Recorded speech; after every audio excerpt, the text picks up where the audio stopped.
കൽപതരോർഗളിതം ഫലം ശുഗമുഖാൻ അമൃതദ്രവ സംയുതം പിബത ഭാഗവതം രസമാലയം മുഹുരഹോ രസികാ ഭുവി ഭാവുകാഃ. നാരായണം നമസ്കൃത്യം നരം ചൈവ നരോത്തമം ദേവീം സരസ്വതീം വ്യാസം തതോ ജയം മുദീരയേത്. നഷ്ടപ്രായേഷു ഭദ്രേഷു നിത്യം ഭാഗവത സേവയാ ഭഗവതി ഉത്തമ ശ്ലോകേ ഭക്തിർഭവതി നൈഷ്ഠികീം. കൃഷ്ണായ വാസുദേവായ ദേവകീനന്ദനായ ച നന്ദഗോപകുമാരായ ഗോവിന്ദായ നമോ നമഃ. ഹരേ കൃഷ്ണ. ശ്രീമദ് ഭാഗവതം പഞ്ചമസ്കന്ധം 14-ാമത്തെ അധ്യായം ഭൗതിക ലോകം ആസ്വാദനത്തിന്റെ മഹാവനം എന്ന നിലയിൽ ആദ്യത്തെ 2 ശ്ലോകങ്ങൾ വായിക്കാം.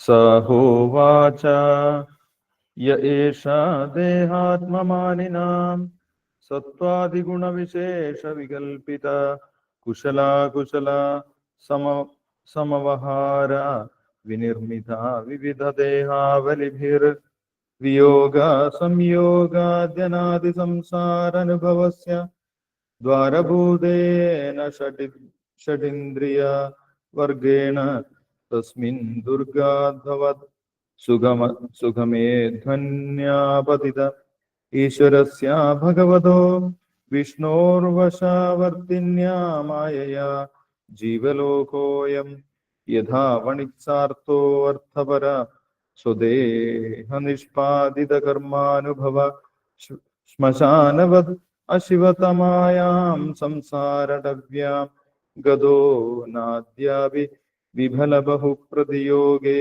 ഹസ്തത്താപോവശമനീം. ഹരി ഗുരുചരണാരവിന്ദ മധുകരാനുപദവീമവരുന്ധേ.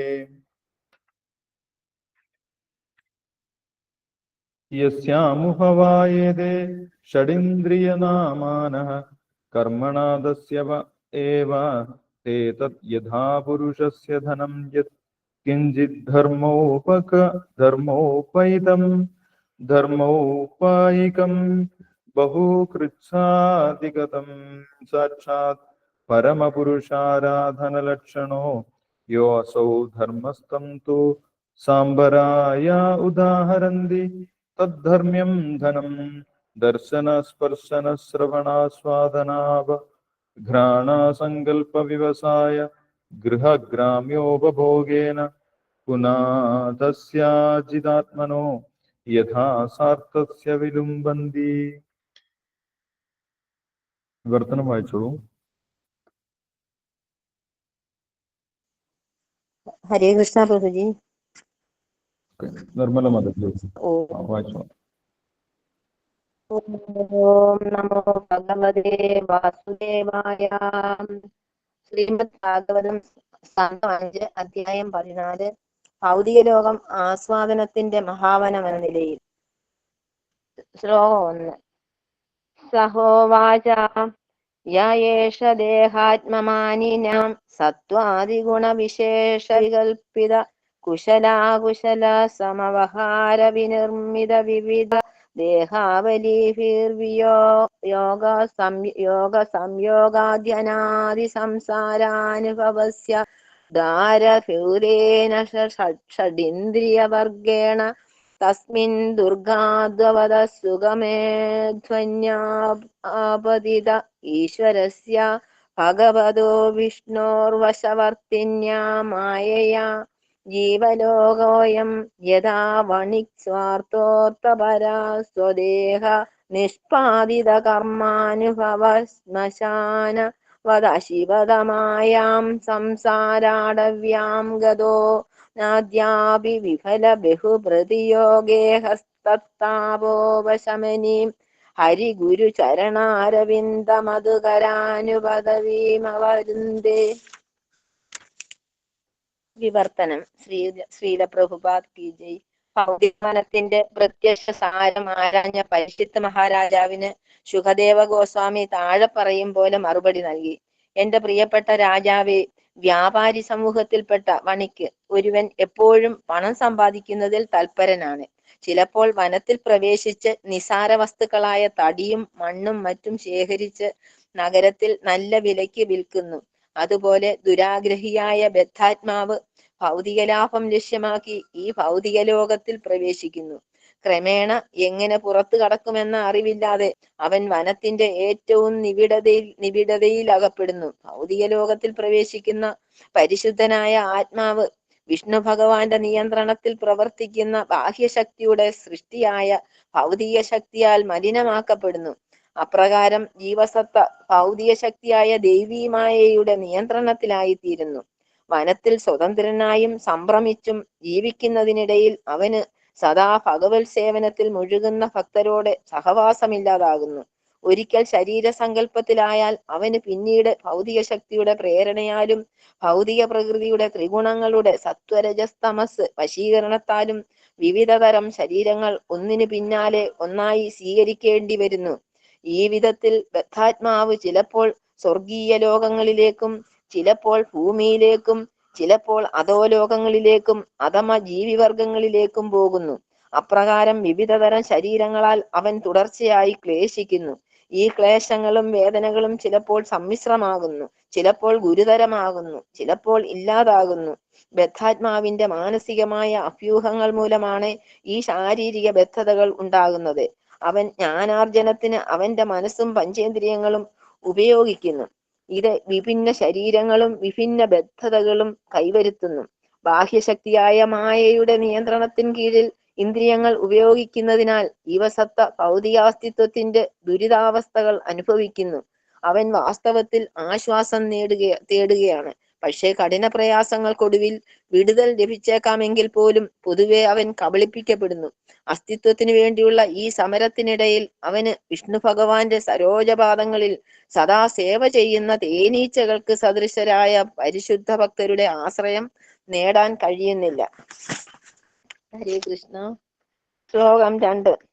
യസ്യാമുഹവായേതേ ഷഡിന്ദ്രിയനാമാന കർമ്മണാദസ്യവ ഏവതേ തദ്യഥാ പുരുഷസ്യ ധനം യത്കിഞ്ചിത് ധർമ്മൗപൈകം ബഹുകൃച്ഛാദിഗതം സാക്ഷാത് പരമപുരുഷാരാധന ലക്ഷണോ യോസൗ ധർമ്മോ ധർമ്മസ്തം തു സാംബരായ ഉദാഹരന്തി തദ്ധർമ്മ്യം ധനം ദർശന സ്പർശന ശ്രവണാസ്വാദനാഘ്രാണ സങ്കല്പ വ്യവസായ ഗൃഹഗ്രാമ്യോപഭോഗേന പുനാദസ്യാജിതാത്മനോ യഥാസാർത്ഥസ്യ വിലുംബന്തി.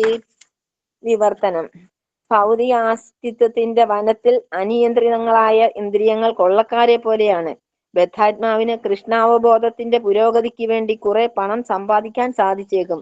പക്ഷേ ദൗർഭാഗ്യവശാൽ അനിയന്ത്രിതങ്ങളായ ഇന്ദ്രിയങ്ങൾ ഇന്ദ്രിയ സംതൃപ്തനത്തിന് വേണ്ടി ആ പണം കൊള്ളയടിക്കുന്നു.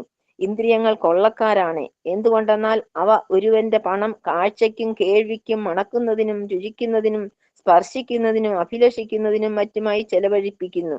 ഈ രീതിയിൽ ഇന്ദ്രിയങ്ങളെ പ്രീതിപ്പെടുത്താൻ വിധേയനാകുന്ന ബദ്ധാത്മാവിന്റെ മുഴുവൻ ധനവും ചെലവഴിക്കപ്പെടുന്നു. വാസ്തവത്തിൽ ഈ ധനം ധാർമ്മിക തത്വങ്ങളുടെ നിർവഹണത്തിന് ഉള്ളതാണ്. പക്ഷെ അത് കൊള്ളക്കാരായ ഇന്ദ്രിയങ്ങളാൽ അപഹരിക്കപ്പെടുന്നു. ഹരേ കൃഷ്ണ കൃഷ്ണ കൃഷ്ണ ഹരേ ഹരേ, ഹരേ രാമ രാമ രാമ ഹരേ ഹരേ. കൃഷ്ണ പ്രഭുജി.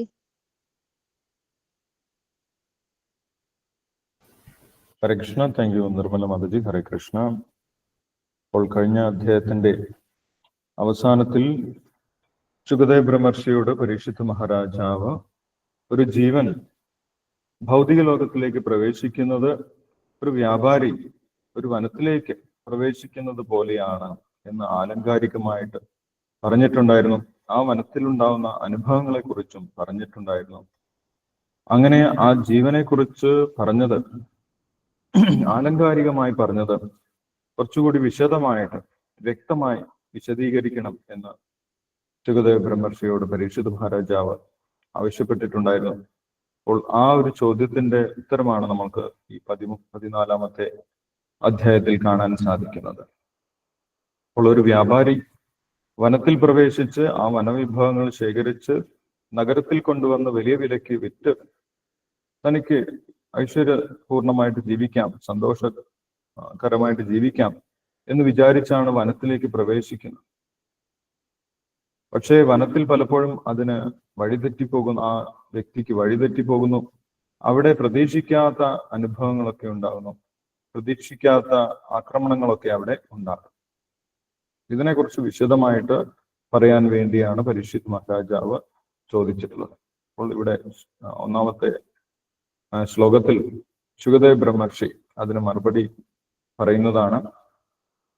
ഒരു വ്യാപാരി തൻ്റെ ആഗ്രഹമനുസരിച്ച് ഭൗതിക ലാഭത്തിന് വേണ്ടി ഒരു കാട്ടിലേക്ക് പോകുന്നു, ഒരു വനത്തിലേക്ക് പോകുന്നു എന്നുള്ളത് ഒരു ജീവൻ ഭഗവാന് വിപരീതമായിട്ടുള്ള ആഗ്രഹങ്ങളോടുകൂടി ഈ ഭൗതിക ലോകത്തിനെ ആസ്വദിക്കാം എന്ന് വിചാരിച്ച് ഈ ഭൗതിക ലോകത്തിലേക്ക്, ഭൗതിക പ്രപഞ്ചത്തിലേക്ക് പ്രവേശിക്കുന്നതാണ്.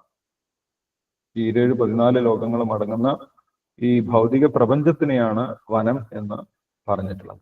വനം എന്ന് പറയുന്നത് ധാരാളം 14 ലോകങ്ങളും അടങ്ങുന്ന വ്യത്യസ്ത ലോകങ്ങളുള്ള ആ ഒരു ഭൗതിക പ്രപഞ്ചത്തിനെയാണ് വനം എന്നിവിടെ പറഞ്ഞിട്ടുള്ളത്.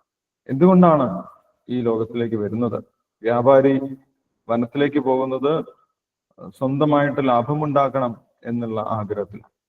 അതുപോലെ ഭഗവാന്റെ സേവനത്തിൽ നിന്ന് വിട്ട് സ്വന്തമായിട്ട് സ്വതന്ത്രമായി പ്രവർത്തിച്ച് ആസ്വദിക്കണം, ഇന്ദ്രിയങ്ങളൊക്കെ ആസ്വദിക്കണം എന്നുള്ള ആഗ്രഹത്താലാണ് ജീവൻ ഈ ഭൗതിക ലോകത്തിലേക്ക്, ഭൗതിക ലോകമാകുന്ന വനത്തിലേക്ക് പ്രവേശിക്കുന്നത്. ഭഗവത്ഗീതയിൽ 15-ാമത്തെ അധ്യായത്തിൽ ഭഗവാൻ ഈ ഒരു കാരണം, എന്തുകൊണ്ട് ജീവൻ ഈ ഭൗതിക ലോകത്തിലേക്ക് വന്നു എന്നുള്ളതിന്റെ കാരണം വളരെ വ്യക്തമായിട്ട് പറയുന്നു.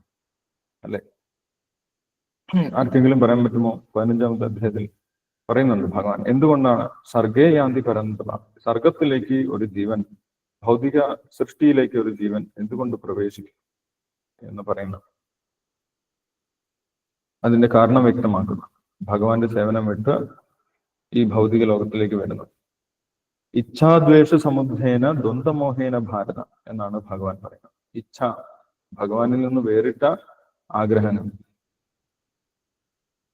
ഇച്ഛാദ്വേഷ സമുദ്രേന, ദ്വേഷം, ഭഗവാന്റെ സ്ഥാനത്തോടുള്ള ആ ഒരു വിദ്വേഷം അല്ലെങ്കിൽ അസൂയ, ഭഗവാൻ മാത്രം ആസ്വദിക്കുന്നു എന്നുള്ള തോന്നൽ, എനിക്കും ഭഗവാനെ പോലെ തന്നെ ആകണം.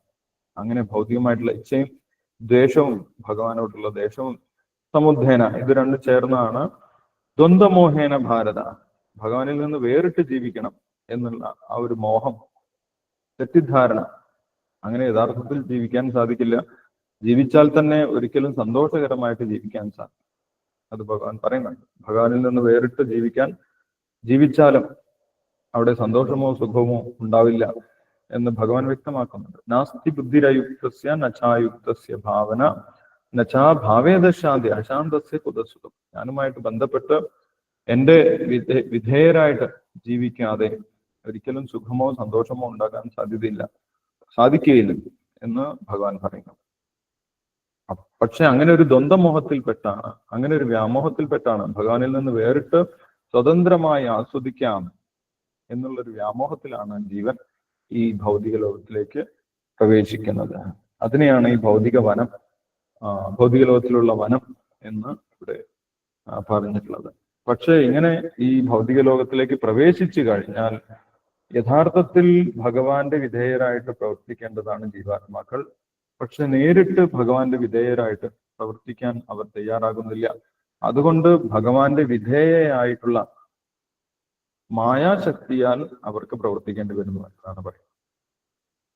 അതാണ് ഇവിടെ ഭഗവതോ വിഷ്ണോർ വശവർത്തിന്യാ മായയാ ജീവലോകോയം എന്ന ശ്ലോകത്തിൽ പറഞ്ഞിട്ടുള്ളത്. നേരിട്ട് ഭഗവാന് വിധേയരായിട്ട് പ്രവർത്തിക്കാൻ അവർ തയ്യാറല്ല.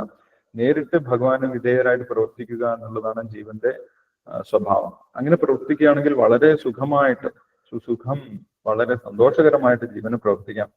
പക്ഷെ നേരിട്ട് അങ്ങനെ പ്രവർത്തിക്കാൻ തയ്യാറാകാതെ വരുന്ന സമയത്ത് ഭഗവാന്റെ വിധേയായിട്ടുള്ള മായാശക്തിയാലാണ് ഒരു ജീവന് പ്രവർത്തിക്കേണ്ടി വരുന്നത്. പ്രകൃതി ഗുണങ്ങൾക്കനുസരിച്ച് പ്രവർത്തിക്കേണ്ടി വരുന്നു. അങ്ങനെ പ്രകൃതി ഗുണങ്ങൾക്കനുസരിച്ച് പ്രവർത്തിക്കുന്ന സമയത്ത് ഇവിടെ കുടുങ്ങിപ്പോകുന്നു എന്നാണ് പറയുന്നത്. ഭൗതിക ലോകത്തിൽ കുടുങ്ങിപ്പോകുന്നു. വ്യാപാരി വനത്തിലേക്ക് പ്രവേശിച്ചു. കുറച്ചു കഴിഞ്ഞപ്പോൾ അദ്ദേഹത്തിന് പുറത്തു കിടക്കാനുള്ള വഴി അറിയാതെ പോയി, വഴി തെറ്റിപ്പോയി. എങ്ങനെയാണ് പുറത്തേക്ക് കടക്കേണ്ടത് എന്ന് മനസ്സിലാവുന്നില്ല. അതേപോലെ ജീവനും ഭൗതിക ലോകത്തിലേക്ക് വന്നു. പക്ഷേ എങ്ങനെയാണ് തിരിച്ചു പോകേണ്ടത് എന്ന് മനസ്സിലാകുന്നില്ല. എങ്ങനെയാണ് മോക്ഷം നേടേണ്ടത് എന്ന് മനസ്സിലാകുന്നില്ല. വ്യത്യസ്തമായിട്ടുള്ള ഗുണങ്ങൾക്ക് അനുസരിച്ച് ഇവിടെ പറയുന്നുണ്ട്. സത്വാദി ഗുണവിശേഷ വികൽപിത യേശ ദേഹാത്മദേഹിന സത്വാദി ഗുണവിശേഷ വികൽപിത എന്നാണ് ആദ്യ വരി തന്നെ പറയുന്നത്. പിന്നെ ഗുണങ്ങളിൽപ്പെട്ട് കുടുങ്ങിപ്പോകും എന്നാണ് പറയുന്നത്. ഓരോ ഗുണം കൊണ്ടാണ്, സത്വരജസ്തമോ ഗുണം കൊണ്ടാണ് ഒരു ജീവനെ ശരീരത്തിൽ ബന്ധിച്ചു വെച്ചിരിക്കുന്നത്. ഗീതയിൽ പറയുന്നുണ്ട് ഭഗവാൻ. സത്വ രജസ്തമ ഗുണ ഇതി പ്രകൃതി സംഭവ നിബധ്നന്തി മഹാബാഹോ ദേഹേ ദേഹിനം അവ്യയം. അവ്യയനായിട്ടുള്ള ദേഹിയെ വ്യത്യസ്ത ശരീരങ്ങളിൽ ബന്ധിച്ചു നിർത്തുന്നത് എന്താണ്? ഗുണമാണ്. കാരണം ഗുണസങ്കോസ്യ അസദ്യോനി ജന്മസു. അങ്ങനെ ഭൗതിക പ്രകൃതിയിൽ വന്നു, വ്യത്യസ്തമായിട്ടുള്ള ഗുണങ്ങളുമായിട്ട് ചേർന്നു. ആ ഗുണത്തിനനുസരിച്ചുള്ള വ്യത്യസ്ത ശരീരങ്ങൾ, വ്യത്യസ്തമായിട്ടുള്ള കുശലാകുശല സമ അവഹാര വിനിർമ്മിത വിവിധ ദേഹാവലി, ദേഹങ്ങളുടെ കൂട്ടം, ഗുണത്തിനനുസരിച്ചുള്ള ദേഹങ്ങൾ അവർക്ക് കാത്തു നിൽക്കുകയാണ്. അങ്ങനെ ദേഹാവലി എന്നാണ് പറയുന്നത്. ദേഹങ്ങളുടെ കൂട്ടം ആ ജീവനെ കാത്തു നിൽക്കുകയാണ്. കുശല അകുശല, ചിലപ്പോൾ നല്ല തരത്തിലുള്ള ശരീരമായിരിക്കാം, ദേവന്മാരുടെ ശരീരമായിരിക്കാം. അല്ലെങ്കിൽ ചിലപ്പോൾ അകുശല, മൃഗങ്ങളുടെ ജീവിതമായിരിക്കാം, മരങ്ങളുടെ ശരീരമായിരിക്കാം. അതാണ് ഗീതയിൽ പറയുന്നത്. കാരണം ഗുണസങ്കോസ്യ സത് അസത് യോനി ജന്മസു. സത് എന്ന് പറഞ്ഞു കഴിഞ്ഞാൽ ഉയർന്ന തരത്തിലുള്ള ദേവന്മാരുടെ ശരീരത്തിലേക്കോ, അസത് എന്ന് പറഞ്ഞു കഴിഞ്ഞാൽ താഴ്ന്ന തരം ലോകത്തിലേക്കോ പോകുന്നു. ഗുണമനുസരിച്ചിട്ടാണ് പോകുന്നത് ഗീതയിൽ വ്യക്തമാക്കുന്നത്. ഊർധ്വം ഗച്ഛന്തി സത്വസ്ഥ, സത്വഗുണത്തിലുള്ളവർ ഉയരത്തിലേക്ക് പോകുന്നു. മധ്യേ തിഷ്ഠന്തി രാജസ, രജഗുണത്തിലുള്ളവർ ഇവിടെ തന്നെ നിൽക്കുന്നു. ജഗന്യ ഗുണവൃത്തിസ്ഥോ അധോ ഗച്ഛന്തി താമസ, തമഗുണത്തിൽപ്പെട്ടവർ താഴോട്ടുള്ള ലോകങ്ങളിൽ പോകുന്നു. അതാണ് ഇവിടെ പറയുന്നത്. കുശല അകുശല, നല്ലതോ ചീത്തയോ ആയിട്ടുള്ള വ്യത്യസ്ത ശരീരങ്ങളിലൂടെ പിന്നെ ആ ജീവന് അങ്ങനെ ചുറ്റി സഞ്ചരിക്കേണ്ടി വരുന്നു എന്നാണ് പറയുന്നത്. അപ്പോൾ അങ്ങനെ ഈ ജീവൻ ചുറ്റി സഞ്ചരിക്കുന്ന ഈ ഭൗതിക ലോകം വളരെ ഒരു മോശം സ്ഥലമാണ് എന്നാണ് പറയുന്നത്. ഇവിടെ അശിവതമായ എന്നാണ് പറയുന്നത്. അശിവതമായ, വളരെ അമംഗളകരമായിട്ടുള്ള സ്ഥലമാണ്. ജീവൻ വിചാരിക്കുന്നത് ഇവിടെ വന്നിട്ട് ആസ്വദിക്കാം എന്നാണ് വിചാരിക്കുന്നത്. ഈ ലോകം വളരെ അമംഗളകരമാണ്, അശിവതമായ. ഇതുപോലെ ശ്മശാനവത് എന്നാണ് പറയുന്നത്. ശ്മശാനം, ശ്മശാനത്തിൽ പോയിരുന്നാൽ നമ്മൾക്ക് എങ്ങനെയെങ്കിലും സുഖമായിട്ട് ഇരിക്കാൻ സാധിക്കുമോ? ഇല്ല. അവിടെ ഭയപ്പെടുത്തുന്ന കാഴ്ചകളാണ് നമ്മൾക്ക് കാണാൻ സാധിക്കുന്നത്. അല്ല, അവിടെ ഒരിക്കലും സന്തോഷിക്കാൻ സാധിക്കും. അതേപോലെ ശ്മശാനവത്താണ്, ഭഗവാന്റെ സൃഷ്ടിയിലെ ശ്മശാന തരത്തിലുള്ള സ്ഥലമാണ് ഈ ഭൗതിക ലോകം എന്നാണ് പറയുന്നത്. ഗീതയിലും ഭഗവാൻ പറയുന്നത്. അനിത്യം ഭഗവാൻ പറയുന്നു. എന്താണ് പറയുന്നത്? അമംഗളകരമാണ്, അശുഭം എന്നാണ് ഭഗവാൻ പറയുന്നത്. ദുഃഖാലയം അശാശ്വതം എന്ന് ഭഗവാൻ പറയുന്നുണ്ട്. അപ്പോൾ വളരെ അശുഭകരമായിട്ടുള്ള സ്ഥലമാണ് ഈ ഒരു ഭൗതിക ലോകം എന്ന് പറയുന്നത്. പക്ഷെ ഇതിൽ നിന്ന് പുറത്തു കിടക്കാൻ സാധിക്കാതെ പിന്നെ ഭൗതിക ഗുണങ്ങളുടെയും ഇന്ദ്രിയങ്ങളുടെയും പിടിയിൽപ്പെട്ട് ആ ജീവൻ ഭക്തന്മാരുമായി ബന്ധപ്പെടാതെ ഇരിക്കുന്നു എന്നാണ് പറയുന്നത്. അല്ലെ, വ്യവസായി കാട്ടിലേക്ക് പോയി കഴിഞ്ഞാൽ പിന്നെ അദ്ദേഹത്തിന് അവിടെ കാട്ടിൽ ആരും സുഹൃത്തുക്കളൊന്നുമില്ല. അദ്ദേഹത്തിന്റെ ബന്ധുക്കളും സുഹൃത്തുക്കളും ഒന്നും കാട്ടിലില്ല. പിന്നെ ആരാണുള്ളത്? വന്യമൃഗങ്ങളാണ്. അതേപോലെയാണ് ജീവൻ ഭക്തന്മാരുടെ സംഘം, ഭഗവാന്റെ ഭക്തന്മാരുടെ സംഘമൊക്കെ ഉപേക്ഷിച്ച് ഭൗതിക ലോകത്തിലേക്ക് വന്നു കഴിഞ്ഞാൽ അവിടെ മൃഗങ്ങളാണുള്ളത് ചുറ്റുപാടും. അദ്ദേഹത്തിന്റെ സുഹൃത്തുക്കളായിട്ടുള്ള ഭക്തന്മാരുമായിട്ട് ബന്ധപ്പെടാൻ സാധിക്കുന്നില്ല എന്നാണ് ആ അവസാന വരിയിൽ പറയുന്നത്. ഹരിഗുരു ചരണാരവിന്ദ മധുകരാനുപദവി അവരുദ്ധേ. ഭഗവാന്റെ ലീലകൾ ആസ്വദിക്കുന്ന തേനീച്ചകളെ പോലെയുള്ള, ഭഗവാനാകുന്ന പൂവിൽ നിന്നും ഭഗവാന്റെ ലീലകളാകുന്ന മാധുര്യം നുകരുന്ന തേനീച്ചകളെ പോലെയുള്ള ഭക്തന്മാരിൽ നിന്നുമുള്ള സംഘം വിട്ടുപോയി. പിന്നെ ഭക്തന്മാരുമായിട്ട് കൂടിച്ചേരാൻ സാധിക്കുന്നില്ല, വനത്തിൽ പെട്ടുപോയി, ഭൗതിക വനത്തിൽ പെട്ടുപോയി എന്നാണ് പറയുന്നത്. അതേ അവസ്ഥയാണ് ഒരു ജീവന്റെ ഭൗതിക ലോകത്തിലുള്ള അവസ്ഥ എന്നാണ് പറയുന്നത്. ആ വനത്തിൽ 6 ഷഡിന്ദ്രിയ നാമാന, 6 പേരുകളുള്ള ദസ്യവ ഏവ, കൊള്ളക്കാരുണ്ട് എന്നാണ് പറയുന്നത്. 6 നാമങ്ങളിൽ അറിയപ്പെടുന്ന കൊള്ളക്കാരുണ്ട് എന്നാണ് പറയുന്നത്. ആ കൊള്ളക്കാർ ആരൊക്കെയാണ് എന്ന് പറയുന്നത്? ദർശന, സ്പർശന, ശ്രവണ, സ്വാദന, അവഘ്രാണ. ദർശനം, സ്പർശനം പോലെയുള്ള വിഷയങ്ങൾ ആസ്വദിക്കുന്ന ഇന്ദ്രിയങ്ങളാണ്. പഞ്ചേന്ദ്രിയങ്ങളും മനസ്സും, ആ പഞ്ചേന്ദ്രിയങ്ങളും മനസ്സുമാണ് 6 കൊള്ളക്കാരെന്ന് പറയുന്നത്. എന്തുകൊണ്ടാണ് ഈ ഇന്ദ്രിയങ്ങളെ, 6 ഇന്ദ്രിയങ്ങളെ കൊള്ളക്കാർ എന്ന് പറയുന്നത് എന്ന് വിശദീകരിക്കുന്നുണ്ട് ഈ ശ്ലോകത്തിൽ. കാരണം ഒരു വ്യക്തിക്ക് ഒരു പുണ്യം, ഐശ്വര്യം ലഭിക്കുന്നു ധാർമ്മികമായിട്ട് പ്രവർത്തിച്ചു കഴിഞ്ഞാൽ. പൂർവജന്മത്തിലോ ഈ ജന്മത്തിലോ ധാർമ്മികമായിട്ട് പ്രവർത്തിക്കുകയാണെങ്കിൽ ആ വ്യക്തിക്ക് ധനവും ഐശ്വര്യവും ഉണ്ടാകും. എന്തൊക്കെയാണ് ധനവും ഐശ്വര്യവും എന്ന് പറയുന്നത്? ഭാവാർത്ഥത്തിൽ ശ്രീല പ്രഭാതർ വിശദീകരിക്കുന്നുണ്ട്. പൂർവം ജന്മാർജിത വിദ്യ പൂർവജന്മാർജിതം ധനം അഗ്രേ ധാവതി ധാവതി. ഒരു വ്യക്തിയുടെ ഭൗതിക ലോകത്തിലുള്ള സമ്പത്ത് എന്ന് പറഞ്ഞു കഴിഞ്ഞാൽ ധനം, ജ്ഞാനം, സൗന്ദര്യം, ഉയർന്ന കുടുംബത്തിലുള്ള ജനനം, ഇതൊക്കെ ഒരു ഉയർന്ന സൗകര്യങ്ങളാണ്. ഭൗതിക ലോകത്തിലുള്ള ഉയർന്ന സൗകര്യങ്ങളാണ്. അതെങ്ങനെയാണ് കിട്ടുന്നത്? പൂർവ്വജന്മത്തിലോ ഈ ജന്മത്തിലോ ധാർമ്മികമായിട്ട് പ്രവർത്തിക്കുമ്പോൾ ആ വ്യക്തിക്ക് ഇങ്ങനെയുള്ള സൗകര്യങ്ങളൊക്കെ ലഭിക്കും. ധനം ലഭിക്കുന്നു, അതേപോലെ ജ്ഞാനം ലഭിക്കുന്നു, വിദ്യാഭ്യാസം ലഭിക്കുന്നു, നല്ല സ്ഥാനം ലഭിക്കുന്നു, ഇതെല്ലാം ലഭിക്കും. പക്ഷേ ഈ സമ്പത്തിനെ എല്ലാം കൊള്ളയടിക്കുന്ന കൊള്ളക്കാരാണ് ഈ 6 ഇന്ദ്രിയങ്ങൾ എന്നാണ് പറയുന്നത്. ഒരു വ്യക്തി ആർജിച്ച ധനം, അതേപോലെ അവന്റെ പേര്, പ്രശസ്തി, അവന്റെ ജ്ഞാനം, ഇതിനെയൊക്കെ ഈ 6 ഇന്ദ്രിയങ്ങൾ കൊള്ളയടിക്കുന്നു. പക്ഷെ ആ വ്യക്തികൾ അത് അറിയുന്നില്ല, കൊള്ളക്കാരാണെന്ന് മനസ്സിലാക്കുക. അല്ല, അത് വിശദീകരിക്കുന്നുണ്ട് എങ്ങനെയാണ് കൊള്ളയടിക്കുന്നത്. അപ്പോൾ ഓരോ ഇന്ദ്രിയങ്ങളും എടുത്തു നോക്കുകയാണെങ്കിൽ ആ ഇന്ദ്രിയങ്ങളുടെ ആവശ്യങ്ങൾക്ക് വേണ്ടി ഒരു വ്യക്തി ധാരാളം പണം ചെലവഴിക്കേണ്ടി വരും. അല്ലെ, കണ്ണിന്റെ ആഗ്രഹം നല്ല നല്ല കാഴ്ചകൾ കാണണമെന്നാണ്. ആ നല്ല നല്ല കാഴ്ചകൾ കണ്ണിനെ കാണിക്കാൻ വേണ്ടി ഈ വ്യക്തി ഒരുപാട് പണം ചെലവഴിക്കേണ്ടി വരും. ചിലപ്പോൾ ദൂര സ്ഥലങ്ങളിലേക്കൊക്കെ പോകേണ്ടി വരും. അവിടെ നല്ല സ്ഥലമാണ്, വിദേശങ്ങളിൽ പോകാം, അവിടെ ഒരുപാട് നല്ല കാഴ്ചകളുണ്ട് എന്നൊക്കെ പറഞ്ഞ് ആ വ്യക്തിക്ക് ഒരുപാട് പണം ചെലവഴിച്ച് വലിയ വലിയ യാത്രകൾ ഒക്കെ ചെയ്യേണ്ടി വരും.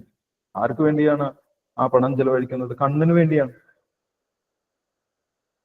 അപ്പോൾ അവൻ കഷ്ടപ്പെട്ട് സമ്പാദിച്ച പണമൊക്കെ കണ്ണിന് വേണ്ടി, കണ്ണ് എന്നുള്ള ഒരു കൊള്ളക്കാരന് വേണ്ടി ചെലവഴിക്കേണ്ടി വരും. എനിക്ക് നല്ല നല്ല കാഴ്ചകൾ കാണണം, സിനിമ കാണാൻ പോകണം. ചിലപ്പോൾ ചില ആളുകൾക്ക് ദിവസവും സിനിമ കാണുന്നത് ഹോബിയാണ്, അല്ലെ? അപ്പൊ അങ്ങനെയുള്ള കാഴ്ചകൾക്ക് വേണ്ടി, കാഴ്ചകൾ കാണിക്കുന്നതിന് വേണ്ടി, ഈ കണ്ണിനെ നല്ല നല്ല കാഴ്ചകളൊക്കെ കാണിക്കുന്നതിന് വേണ്ടി ഒരുപാട് പണം, ആർജിച്ച ധനം, അവന്റെ സമയം, അവന്റെ അറിവ്, ഇതെല്ലാം ചെലവഴിക്കേണ്ടി വരും. അങ്ങനെ കണ്ണ് ഒരുപാട് അവന്റെ സമ്പത്ത് കൊള്ളയടിക്കുന്നു എന്നാണ് പറയുന്നത്. അതേപോലെ ഓരോ ഇന്ദ്രിയങ്ങളും, നാക്കും പറയും എനിക്ക് നല്ല നല്ല ആഹാരങ്ങൾ വേണം, പുറത്തു പോയിട്ട് ഹോട്ടലിൽ പോയിട്ട് ഭക്ഷണം കഴിക്കണം എന്ന് പറയും. അത് വലിയ ചെലവാണ്, അല്ലെ? ഒറ്റയ്ക്ക് പോയാൽ തന്നെ ചെലവാണ്. കുടുംബത്തോടൊപ്പം പോയി കഴിഞ്ഞാൽ വലിയ ചെലവാണ്. അപ്പോൾ ആ നാക്കിന് വേണ്ടി എത്ര പണം ചെലവഴിക്കുന്നു ദിവസവും? അപ്പൊ നമ്മൾക്ക് എഴുതി വെച്ച് നോക്കിക്കഴിഞ്ഞാൽ മനസ്സിലാവും, കണ്ണിന് വേണ്ടി ഞാൻ എത്ര രൂപയാണ് ചെലവാക്കുന്നത്, നാക്കിന് വേണ്ടി എത്ര രൂപയാണ് ചെലവാക്കുന്നത്, മൂക്കിന് വേണ്ടി എത്രയാണ് ചെലവാക്കുന്നത്, ചെവിക്ക് വേണ്ടി എത്രയാണ് ചെലവാക്കുന്നത്, ത്വക്കിന് വേണ്ടി എത്രയാണ് ചെലവാക്കുന്നത് എന്ന് എഴുതി വെച്ചാൽ നമുക്ക് മനസ്സിലാവും ഈ ഇന്ദ്രിയങ്ങളൊക്കെ വലിയ കൊള്ളക്കാരാണ്. നമ്മൾ സമ്പാദിച്ച പണമൊക്കെ അപഹരിക്കുന്ന, പണം മാത്രമല്ല നമ്മുടെ ജ്ഞാനം, അതേപോലെ നമ്മുടെ സമയം, ഇതൊക്കെ അപഹരിക്കുന്ന വലിയ കൊള്ളക്കാരാണ് ഇവര് എന്നാണ് ഭാഗവതം നമ്മൾക്ക് പറഞ്ഞു തരുന്നത്. അപ്പോൾ ഇവർ യഥാർത്ഥത്തിൽ നമ്മുടെ സുഹൃത്തുക്കളായിട്ടല്ല പ്രവർത്തിക്കുന്നത്, നമ്മുടെ സമ്പാദ്യമൊക്കെ നശിപ്പിക്കുന്ന കൊള്ളയടിക്കുന്ന കൊള്ളക്കാരായിട്ടാണ് പ്രവർത്തിക്കുന്നത് എന്ന് പറയും. അതുകൊണ്ടാണ് ഇന്ദ്രിയങ്ങളെ, 6 ഇന്ദ്രിയങ്ങളെ കൊള്ളക്കാരായിട്ട് ഇവിടെ പറയും. അതിനെ മെരുക്കാനുള്ള പദ്ധതിയാണ് കൃഷ്ണാവബോധത്തിൽ നമ്മൾക്ക് തന്നിട്ടുള്ളത് എന്നാണ് പറയുന്നത്. കാഴ്ച കാണാതിരിക്കാൻ നമ്മൾക്ക് സാധിക്കില്ല. മനോഹരമായിട്ടുള്ള കാഴ്ച കാണണം. അതിന് വലിയ പണം ചെലവഴിക്കാതെ തന്നെ വളരെ ഈസി ആയിട്ട് നമ്മൾക്ക് മനോഹരമായിട്ടുള്ള കാഴ്ച കാണാം, അല്ലെ? എങ്ങനെ കാണാം? എന്താണ് ഏറ്റവും മനോഹരമായിട്ടുള്ള കാഴ്ച? ആ ഭഗവാന്റെ രൂപമാണ് അല്ലെ? ഭഗവാന്റെ രൂപം വളരെ മനോഹരമായിട്ട് നമ്മൾക്ക് അലങ്കരിക്കാം. ഭഗവാന് നല്ല വസ്ത്രങ്ങളൊക്കെ അണിയിച്ച് ഭഗവാന് മാല്യങ്ങളൊക്കെ ചാർത്തി അലങ്കരിച്ചു കഴിഞ്ഞാൽ നല്ല സൗന്ദര്യമാണ്. അത് കണ്ണിനുള്ള യഥാർത്ഥ കാഴ്ച. ഇങ്ങനെ യഥാർത്ഥമായിട്ടുള്ള വസ്തുക്കളെ കൊണ്ട് നമ്മൾക്ക് ആ ഇന്ദ്രിയങ്ങളെ തൃപ്തിപ്പെടുത്താൻ സാധിക്കും. അല്ലാത്ത രീതിയിൽ പോകുന്ന സമയത്താണ് അവര് കൊള്ളക്കാരായിട്ട് പ്രവർത്തിക്കുന്നത്. അപ്പോൾ ആ കൊള്ളക്കാരെ അടക്കുന്നതിനുള്ള പദ്ധതിയാണ് ഈ കൃഷ്ണാബോധത്തിൽ പ്രവർത്തിക്കുന്നത് എന്ന് പറയും. തുടർന്നും ശുകദേവ ബ്രഹ്മർഷി വിശദീകരിക്കുന്നു മറ്റ് അലങ്കാരങ്ങളെ കുറിച്ച്, ആലങ്കാരികമായിട്ട് പറഞ്ഞതിനെ കുറിച്ച്. നമുക്ക് അടുത്ത ദിവസങ്ങളിൽ നോക്കാം. അപ്പൊ നമുക്ക് നാമജപം തുടരാം. ഹരേ കൃഷ്ണ. ഹരേ കൃഷ്ണ. രമാബായി മാതാജി ജപിച്ചോളൂ. ഹരേ കൃഷ്ണ മാതാജി. ജയ ശ്രീ കൃഷ്ണ ചൈതന്യ പ്രഭു നിത്യാനന്ദ ശ്രീ അദ്വൈത ഗദാ